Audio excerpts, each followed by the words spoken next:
Par lui-même, yu'til hikmata man yasha. La connaissance, c'est Allah subhanahu wa ta'ala qui donne, ce n'est pas l'être humain qui donne. Ben là, l'enseignement, c'est Allah qui a donné. Pourquoi est-ce que vous voulez que cet être humain, il ait une récompense pour cela? Il a une récompense pour une action que Allah lui-même, il a fait. Quelqu'un qui travaille jour et nuit, et c'est une autre personne qui prend le salaire? Alors, mon ami dit non, au contraire. Il ne mérite rien aussi. Il ne mérite strictement rien. Parce que l'enseignement, c'est Allah subhanahu wa ta'ala qui a donné. Alors, il m'en a dit qu'il reste tout simplement deux choses qu'il a fait. La première chose, c'est libérer l'esclave. Pour avoir libéré l'esclave, donc il aurait une récompense. Pourquoi? Parce que nous avons dit, Allah subhanahu wa ta'ala, il aime qu'on libère les esclaves. L'islam, il demande justement la liberté pour tout le monde, les mêmes droits pour tout le monde. Et là, il a fait cela, il a libéré cette femme. Alors, il a fait quelque chose de très bien, il a une récompense pour cela. Et la deuxième chose, c'est quoi? C'est le mariage avec cette femme.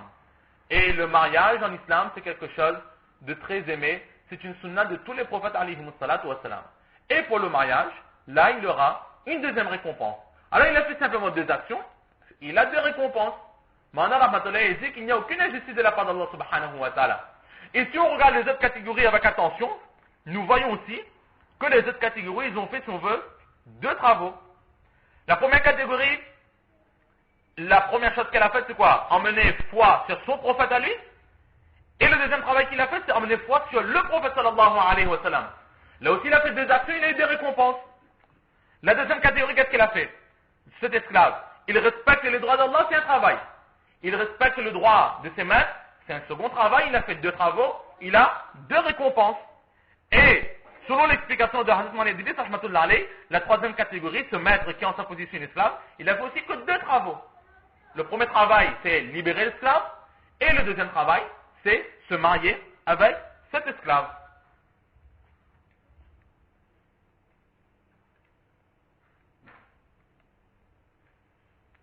Alors, la question va se poser, ben, effectivement, nous pouvons voir que dans chaque catégorie, chaque personne a fait deux travaux, et ils ont reçu de la part d'Allah subhanahu wa ta'ala deux récompenses. Ben, qu'est-ce qu'il y a d'extraordinaire dedans? Il y a beaucoup d'actions que nous faisons tous les jours, dans lesquelles, si on découpe ces actions, on peut voir qu'il y a plusieurs actions dedans. Donc, dans ce genre d'actions qui renferment d'autres actions, nous méritons aussi plusieurs récompenses de la part d'Allah subhanahu wa ta'ala. Pourquoi est-ce que de ce hadith, le prophète sallallahu alayhi wa sallam, il s'est limité à ces trois catégories? Un exemple. Dans le mois de Ramadan, nous accomplissons le namaz de Tarawih. Mais de le namaz de Tarawih, qu'est-ce qui se passe? Nous faisons le namaz, c'est un acte d'adoration, apprécié et aimé par Allah subhanahu wa ta'ala, mais en même temps, qu'est-ce que l'on fait? On fait Khatm al-Quran. Du premier Ramzan jusqu'au dernier Ramzan, on essaie de compléter le Coran, on essaie de faire, de compléter la lecture du Coran intégralement. Ben là aussi, nous faisons deux actions. Est-ce que nous méritons deux récompenses de la part d'Allah subhanahu wa ta'ala, mais une seule récompense? Ou encore, dans le mois de Ramadan encore, toute la journée, nous gardons le jeûne, et en même temps, en état de jeûne, nous lisons le Coran. Ben là aussi, nous voyons que nous faisons deux récompenses. Deux actions. Donc nous devons aussi mériter deux récompenses. Mais pourquoi est-ce que le prophète sallallahu alayhi wa sallam, il n'a pas cité ces deux actions de son hadith? Alors cela va répondre que si le prophète sallallahu alayhi wa sallam, il devait donner des exemples de chaque situation de chacun de ces hadiths, il n'en finirait jamais. Alors de ce hadith, effectivement, le prophète sallallahu alayhi wa sallam, il a donné trois exemples. Mais maintenant, c'est à nous de comprendre, exactement comme nous venons de faire par l'aide de nos savants et de nos professeurs, nous avons vu que dans ce hadith, le prophète sallallahu alayhi wa sallam parle de trois catégories qui font deux actions qui sont, on va dire, les unes dans les autres, ils ont deux récompenses. Alors le prophète sallallahu alayhi wa sallam, il nous dit justement de réfléchir. Ça, c'est ce qu'on appelle un maqis salih. C'est une règle que le prophète sallallahu alayhi wa sallam, il nous a donnée sous forme d'exemple. Maintenant, à chaque fois que nous allons voir ce genre d'action, où apparemment nous faisons une action, comme par exemple le namaz de Tarawih, apparemment c'est une action. Mais de cette action, il y a quoi? Il y a le namaz et le Khatm al-Quran. Le prophète sallallahu alayhi wa sallam, il a dit, à chaque fois que vous allez voir ce genre d'action, alors comprenez que de la part d'Allah subhanahu wa ta'ala, il est tellement bon, il est tellement généreux, que vous allez avoir aussi 2 récompenses, exactement comme ces 3 catégories. Mais s'il devait à chaque fois donner tous les exemples, alors non seulement il n'en finirait jamais, mais en plus il aurait fallu trop de papier pour écrire tout ce hadith.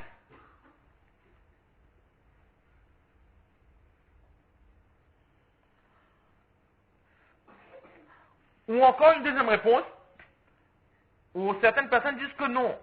En fait, vous avez l'impression que ces 3 catégories de personnes, ils ont fait une action comprenant 2 actions. Mais si on regarde avec attention, nous voyons que la double récompense, ce n'est pas pour ces 2 actions, non. Mais c'est que dans chacune de ces actions, l'être humain va aller à l'encontre de sa nature. Il est sur quelque chose, et pour le contentement d'Allah subhanahu wa ta'ala, il va aller contre sa nature. C'est-à-dire, la première catégorie de personnes, ce sont les gens du livre. Donc ils ont un prophète, ils ont une religion. Le christianisme ou le judaïsme. Et tout d'un coup, qu'est-ce qu'on les dit? Quittez votre religion et acceptez la religion du prophète sallallahu alayhi wa sallam. Est-ce que une personne serait prête à accepter aussi facilement de quitter sa religion pour aller vers une autre religion?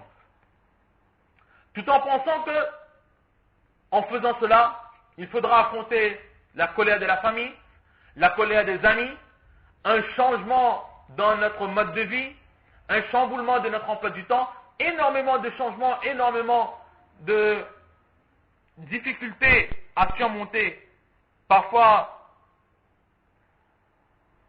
beaucoup d'inconvénients à faire face, mais malgré cela, pour le contentement d'Allah subhanahu wa ta'ala, cette personne va le faire. Elle était sur une religion qui était contraire de l'islam. Et là, pour le contentement d'Allah subhanahu wa ta'ala, il va quitter sa religion pour aller vers l'islam. Donc il a fait exactement le contraire, l'inverse de ce que sa nature lui demandait. La deuxième catégorie, c'est quoi? C'est un esclave. L'esclave, théoriquement, il se doit de servir ses maîtres. Et le soir, fatigué, exténué, il aimerait un peu se reposer. Mais là, il va aller à l'encontre de sa nature. Il va se dire que maintenant, pendant un laps de temps, je ne vais pas servir mon maître. Mais je vais servir le maître de l'univers, Allah subhanahu wa ta'ala. Là, il va quitter le droit de l'être humain pour aller vers le droit d'Allah subhanahu wa ta'ala, malgré la fatigue. Là aussi, ce sont 2 droits qui sont contraires. Donc, par rapport à cela, il y aura aussi 2 récompenses. Et la troisième catégorie, c'est quoi? C'est cet homme qui a une femme. Et la femme, elle est esclave. Donc, elle n'a pas de droit. Et à la fin, qu'est-ce qu'il fait, lui? Il prend cette femme et il l'emmène dans un autre monde, dans le monde de la liberté. L'esclavage et la liberté, ce sont 2 contraires. Et là aussi, nous voyons que cette troisième catégorie de personnes, il est parti contre la nature. C'est-à-dire, il avait une esclave qui était en sa possession. Il a préféré donner la liberté à cette femme au risque de la perdre pour toujours. Mais il l'a fait quand même. Donc c'est justement pour ce fait d'aller contre nature qu'Allah subhanahu wa ta'ala les a donné une double récompense. Ce n'est pas comme certaines personnes l'ont dit, donc, qu'ils ont fait une action qui comprenne 2 actions. Donc certaines réponses qui ont été données. Les 2 réponses peuvent être bonnes et cohérentes. Ce sont tout simplement des réponses que les muhaddithines ils donnent. Donc, certaines personnes donnent cette réponse qu'ils ont fait une action qui comprenait 2 actions, c'est pour ça qu'ils ont une double récompense. Et d'autres personnes disent que s'ils ont une double récompense, c'est parce qu'ils sont partis contre nature. Maintenant, à nous de continuer dans la réflexion, quelle que soit la réponse. Donc, à chaque fois que nous allons faire une action qui comprend 2 actions, nous aurons aussi une double récompense. Et à chaque fois que nous allons aller à l'encontre de notre nature, nous avons une certaine habitude. Nous aimons faire quelque chose, nous voulons faire quelque chose. Mais nous savons qu'Allah n'aime pas cela. Alors nous allons aller à l'encontre de notre nature pour plaire à Allah subhanahu wa ta'ala. Alors très certainement, Allah il ne se privera pas de nous récompenser pour ce sacrifice que nous faisons. Donc de ce hadith, il y a énormément de leçons à tirer dans notre vie de tous les jours pour avoir un maximum de récompenses. Et falahu ajran, pour lui, il y aura 2 récompenses. Falahu, pour lui, c'est qui? Lui, ce sera chaque catégorie de personnes. Pour chaque catégorie de personnes, il y aurait une double récompense. Dans ce hadith, le prophète sallallahu alayhi wa sallam, il nous incite à faire 3 actions. La première action, c'est quoi? Oh vous, l'humanité entière, cessez de rester dans l'égarement et retournez vers la religion d'un Dieu unique.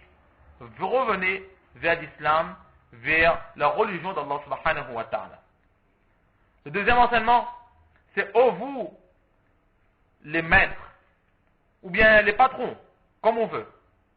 Libérez vos esclaves, ou n'abusez pas sur les personnes qui sont sous vos ordres, mais libérez-les de façon à ce qu'ils puissent faire le khidmat, entrer dans le service d'Allah subhanahu wa ta'ala et acquérir le contentement d'Allah subhanahu wa ta'ala. Ou encore, ô vous les maîtres, abolissez l'esclavage, ou bien ô vous les patrons, ô vous ceux qui ont un pouvoir sur d'autres personnes. Cessez cette oppression et revenez à une certaine égalité. Remettez l'égalité dans votre société. Et enfin, le troisième enseignement, c'est quoi? C'est libérer les femmes esclaves et mariez-vous avec ces femmes. Donc là, très brièvement, c'est ce que nos commentateurs de hadith, nos muhaddithines et nos professeurs, ils nous ont enseigné sur ce hadith qui a été rapporté par Hazrat Abu Musa al-Ash'ari radiyallahu ta'ala anhu.